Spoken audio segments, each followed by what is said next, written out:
во моментов едноставно да кажам ги дефинираме безбедносните протоколи за употребата на дронот, извршени се целосните истражувања за неговата брзина на интервенција и применливост. Значи, тоа дополнително можем да го дадам како факти и како податоци кои што стојат на хартија, така да дронот веруваме дека за не повеќе од 2 недели ќе биде во функција во бригадата.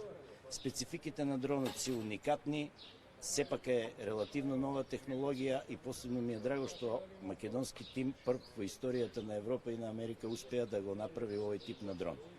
Бидејќи пожарите се секојдневни, не се кризна состојба, они се случуваат секојдневно, така да и онаа статистика која имаме, веќе имаме показатели дека бројот на пожари е рапидно зголемен во првото 6 месечие, така кажано. Имаме негде околу 700 интервенции, што е над просекот за минатите 10 години.